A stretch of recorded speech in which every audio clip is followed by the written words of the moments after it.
Good morning students. आज हम करने जा रहे हैं question number 5 exercise 6.1 class 9 chapter name his lines and angles. ये क्वेश्चन बहुत इंपॉर्टेंट क्वेश्चन है इस एक्सरसाइज का।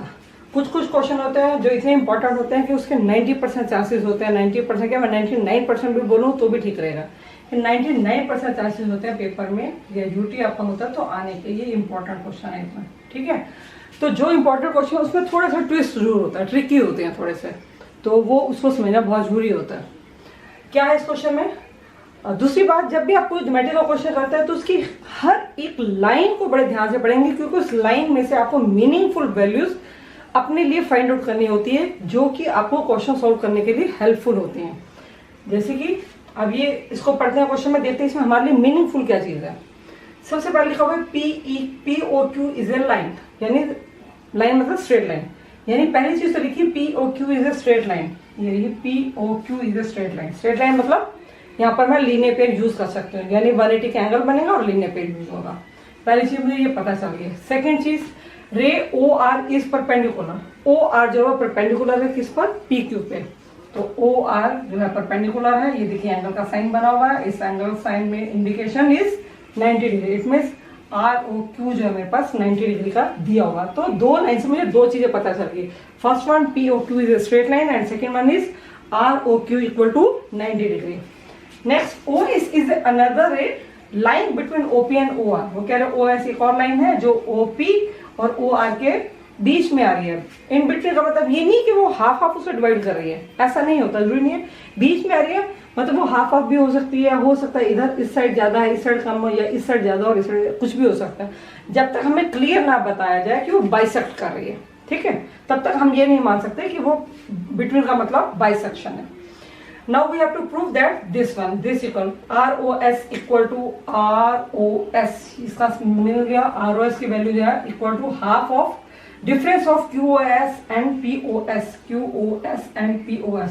अब क्वेश्चन देखने में तो ऐसा लग रहा है बहुत ज्यादा ही भाई बहुत टिपिकल क्वेश्चन है भाई, क्या क्या वर्ड्स यूज किया हुआ है और देने के नाम पर तो ऐसे दे दिया, कोई वैल्यू नहीं है, कुछ नहीं है, ठीक है।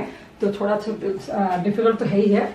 तो मैंने आपको पहले बोला है कि इंपॉर्टेंट क्वेश्चन है, तो लेकिन जब हम सॉल्व करेंगे आपको हम आसान से मेथड से सॉल्व करेंगे तो आपको ये क्वेश्चन इजी भी लगेगा, ठीक है। तो इजी भी उसके लिए होगा जो ध्यान से समझेगा और उसको यूज करेगा। तो गिवन मेरे पास क्या है, POQ is a straight line. एक तो ये गिवन था, दूसरा क्या मेरे पास दिया हुआ है ROQ is equal to 90 degree and POQ is a straight line. ये दो चीजें मेरे पास दे रखी थी। मुझे प्रूफ क्या करना है, ROS equal to half of difference between QOS and POS। Clear? ये मुझे फाइंड आउट करना है और ये गिवन है। तो अब मैं इसके लिए प्रूफ क्या दूंगी? सिंपल है। सबसे पहले तो स्ट्रेट लाइन का यूज करेंगे आप। When POQ is a straight line, अगर ये स्ट्रेट लाइन होगी तो इस पर कितने एंगल बन रहे हैं इसको भूल जाएंगे। अभी आप OS को भूल जाएंगे आप, ठीक है। OS को यूज नहीं करेंगे अभी आप ये सोच रहेंगे OS नहीं है, तो आपके पास POR है और ROQ है। तो हमारे पास है POR और ROQ इक्वल टू 180 डिग्री। अगर आपको लग रहा है कि मैडम क्यों मना कर रही है, यूज क्यों नहीं कर सकते, तो आप यूज कर लीजिए, ऐसी कोई प्रॉब्लम वाली बात नहीं है। तो हम यूज कर लेते हैं, ये लिए POS plus ROS plus ROQ equal to 180 degree. ये हमारे पास 90 डिग्री दिया हुआ है, बाकी बच गया मेरे पास POS plus ROS equal to 180 degree. POS plus ROS equal to 180 minus में 90 इक्वल टू 90 डिग्री, ठीक है। तो अब मेरे पास आ गया POS plus ROS equal to 90 degree. Clear? अब मैंने इन दो एंगल्स की वैल्यू निकाली 90 डिग्री। अब तो मुझे ये पता चल गया एक तो ये 90 डिग्री है और इन दो एंगल्स को प्लस करेंगे तो वो भी हमारे पास 90 डिग्री आएगा, ठीक है। तो अब हम इसी को आगे लेके चलते हैं। इन दो एंगल्स का सम जो आ रहा है वो है क्या है, 90 डिग्री। और यहाँ पर सिर्फ एक इकलौता एंगल, एक सिंगल एंगल 90 डिग्री है। तो इट मस्ट ये दोनों के दोनों एंगल इक्वल होंगे, ये एंगल और ये एंगल दोनों इक्वल है। But angle ROQ is also 90 degree, तो इसी दोनों को हम लेके चलेंगे, ठीक है। तो इसका मतलब ये दोनों के दोनों सेम हो गए, ये दो का सम 90 डिग्री है और ये आपको पास गिवन था, तो मैं इन दोनों को लेके चलूंगी POS plus ROS equal to ROQ। Clear? देख लीजिए, पहले ध्यान से देख लो इसमें, क्योंकि यही चीज है थोड़ी सी जो इसमें समझने वाली है। सबसे पहले हमने स्ट्रेट लाइन का यूज किया, स्ट्रेट लाइन से हमने जो एंगल की वैल्यू दी हुई थी वो लिखी और हमने जो दो एंगल बच गए थे उनकी वैल्यू निकाल ली। क्लियर? अब इन दो एंगल्स का सम 90 डिग्री है और एक ये सिंगल एंगल का सम 90 डिग्री है। ये दोनों के दोनों इक्विवेलेंट हो गए। This one and this one is equal, so this one and this one is will also be equal. तो हमने सिर्फ वही लिखा POS plus ROS equal to ROQ। यहाँ मैं लिख लेती हूँ फ्रॉम 1 एंड 2 ताकि आपको थोड़ा सा और क्लियर हो जाए। ठीक है? क्लियर? आगे चलते हो। अब अगर मैं देखूं कि मेरे पास सिर्फ यही चीज बची है, अब इससे मैं क्या निकालना चाहूँ, तो अगर मैं प्रूफ पे जाती हूँ तो देखो ROS ये नेम मेरे पास यूज हो चुका है, POS भी यूज हो चुका है। यहाँ पे एक नाम आ रहा है QOS, वो मेरे पास QOS नहीं है, मेरे पास तो है QOR। तो QOS मेरे पास कहीं से भी नहीं आ रहा। अभी मैं इसको आगे सॉल्व भी करूँ तो यूज कहीं नहीं आ रहा, तो मैं इसको कैसे निकाल पाऊंगी? तो अब मैं इसी को यूज करती हूँ। कैसे? ये दो एंगल का सम 90 डिग्री है, ध्यान से समझेंगे इस चीज को। इन दो एंगल्स का सम जो है, ये दोनों एंगल्स का सम जो क्या है 90 डिग्री है। ठीक है? और ये अकेले का सम 90 डिग्री है। क्लियर? अब अगर मैं ये करूं कि ये बड़ा एंगल लेती हूँ SOQ एंगल में से अगर मैं सिर्फ इसको हटा दूं, ये एंगल माइनस कर दूं, दिस वन एंगल माइनस कर दूं, तो मेरे पास क्या बचेगा? यही बचेगा कि नहीं बचेगा? अगर मैं SOQ इस बड़े एंगल में से सिर्फ इस छोटे से एंगल को माइनस कर दूं SOR को, तो मेरे पास क्या बच जाएगा? सिर्फ ये बचेगा कि नहीं बचेगा? ROQ बचेगा ना? ये बचेगा ना? तो मैं अब क्या लिखूंगी? ROQ की जगह क्या लिखूंगी? SOQ माइनस में SOR। क्लियर? ये एज इट इज कॉपी कर दूंगी मैं। इसमें यही चीज बहुत इंपॉर्टेंट थी, क्वेश्चन समझने वाली सिर्फ यही चीजें इंपॉर्टेंट क्वेश्चन है। अब देखिए, अब इक्विवेलेंट करते हैं, कुछ नाम रिपीट हो रहा है। यस, SOR है, ये भी ROS। मैं SOR की बजाय ROS लिख देती हूँ क्योंकि ROS ही लिखा होगा। ROS यहाँ पर भी आ रहा है, ROS यहाँ पर भी आ रहा है, तो दोनों को एक साथ ले आती हूँ। तो ROS ये माइनस है, इधर आके क्या हो जाएगा? प्लस का, और ये POS इधर प्लस का, उस साइड जाके क्या हो जाएगा? माइनस का। क्लियर? अब ROS कितने टाइम्स है मेरे पास? 2 टाइम्स है। ROS equal to SOQ minus में POS। ठीक है? ये 2 यहाँ से हटा दूंगी मैं, यहाँ से ये यहाँ पे मल्टीप्लाई में है, इस साइड जाके क्या हो जाएगा? डिवाइड में, और बचा क्या? SOQ माइनस में POS। अब देखेंगे अपना आंसर।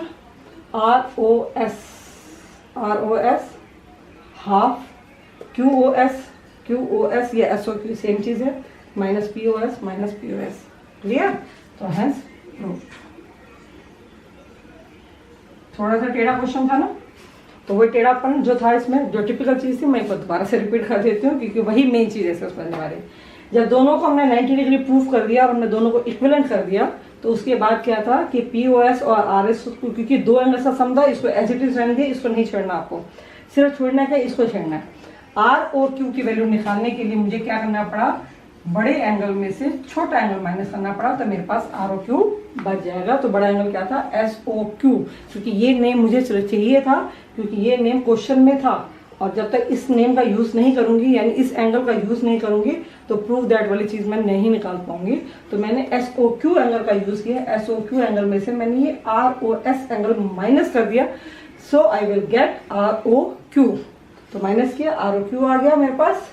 तो देखिए ROS 2 टाइम्स रिपीट था, वो तो हमने ट्रांसपोजिंग की और उससे हमने वैल्यू निकाल ली। ठीक है? तो इसको आप 1-2 बार अपने आप से करेंगे ना, तो आपको अच्छे से समझ में भी आ जाएगा और हो भी जाएगा। Now question number 6 of exercise 6.1. Question is, it is given that XYZ equal to 64 degree. आपको बोला गया है कि XYZ वैल्यू, एंगल की वैल्यू 64 डिग्री है, and XY is produced to point P, और XY को आपको आगे बढ़ाना है। प्रोड्यूस मैंने होता है आगे बढ़ा दो, कहां तक बढ़ाना है? P तक। Draw a figure. अब क्वेश्चन में फिगर भी नहीं है, फिगर भी आपको खुद ड्रॉ करनी है। तो सबसे पहले कि आपको फिगर ड्रॉ करो फ्रॉम द गिवन इन्फॉर्मेशन। ठीक है? तो पहले हम यहाँ तक जो दिया होगा पहले वो कर लेते हैं। सबसे पहले क्या दिया था? एंगल XYZ जो था वो क्या था आपके पास? Angle XYZ Z. This one angle is कितना है 64 degree. This one is 64 degree. Now we have to do X Y produce X Y. ये ऐसे स्ट्रेट लाइन जा रही है तो इसको ऐसे इसी फॉर्म में ही प्रोड्यूस करना है. तो ये मैंने इसको प्रोड्यूस कर दिया. ठीक है, कहाँ तक प्रोड्यूस करना है इसको, P तक प्रोड्यूस कर दिया. फिर जो ड्रॉ होगी नेक्स्ट. अब आगे पढ़ते हैं. If ray Y Q bisect angle Z Y P. Y Q bisect कर रही है जेड वाई पी को, तो this angle formed Z Y P and Y Q bisect means two equally part. It means Y Q ने जब Z Y P को bisect किया तो दोनों पार्ट इक्वल हो गए. मीन्स ये एंगल और दिस एंगल, ये दोनों के दोनों एंगल्स होंगे वो इक्वल होंगे.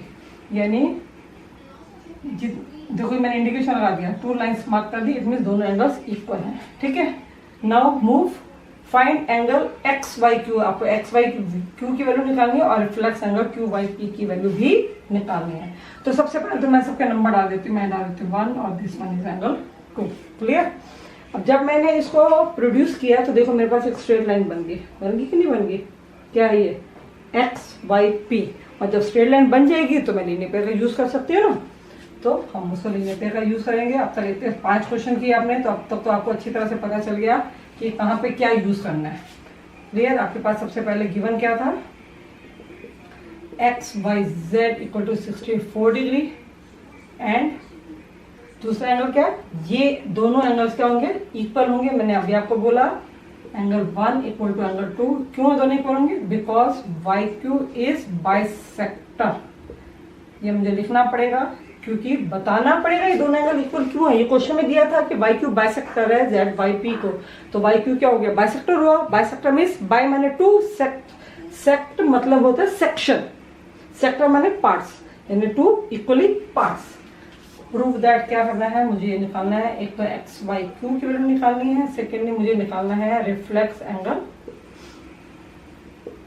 क्यू वाई पी की वैल्यू निकालनी है. ठीक है, तो चलिए निकालते हैं हम इसको.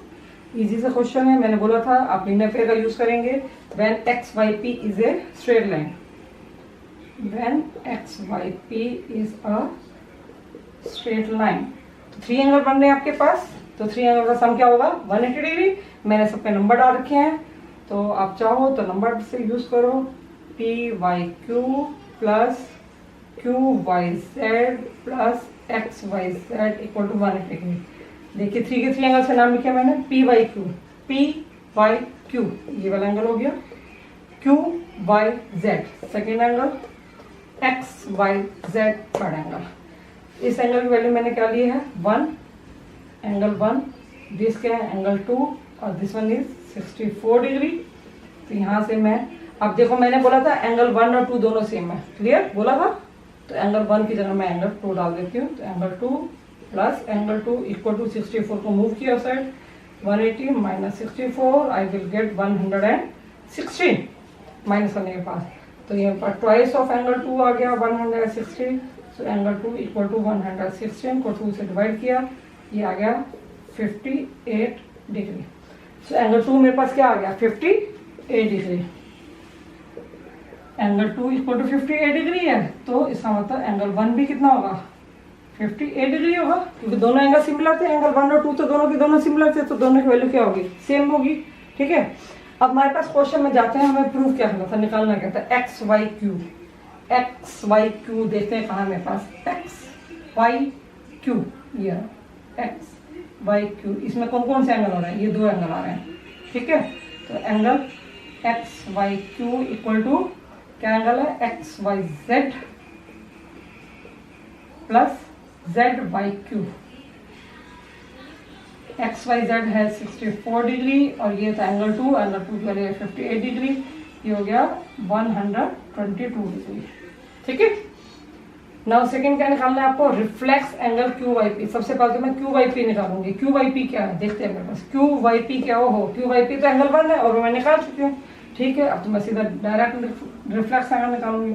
Reflex angle Q Y P means क्या हो गया, रिफ्लेक्स एंगल निकालने के लिए मैंने आपको क्या बोला था, ये है एंगल 1. तो रिफ्लेक्स इसका क्या होगा, ये इसका पूरा बैक साइड यहाँ तक.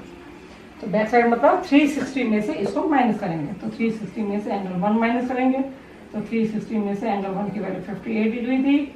सो 10 में से 8 गया 2, 5 में से 5 गया 0, 302 degree. I will gate 302 degree. तो एंगल रिफ्लेक्स एंगल QYP क्या हो गया 302 डिग्री। ठीक है, इजी था ना। आपको स्ट्रेट लाइन का यूज करना है और स्ट्रेट लाइन एंगल्स के बाद लीनियर पेयर हो जाएगा। अरे यहाँ तो लीनियर पेयर लिखा ही नहीं मैंने, बिकॉज लीनियर पेयर। ठीक है, प्रॉपर्टीज याद से लिखेंगे। और अगर इसी क्वेश्चन की फिगर आपसे इजीली बन जाती है तो क्वेश्चन निकालना कोई मुश्किल नहीं है, क्योंकि 5 क्वेश्चन आप पहले से कर चुके हैं। ठीक है, ओके।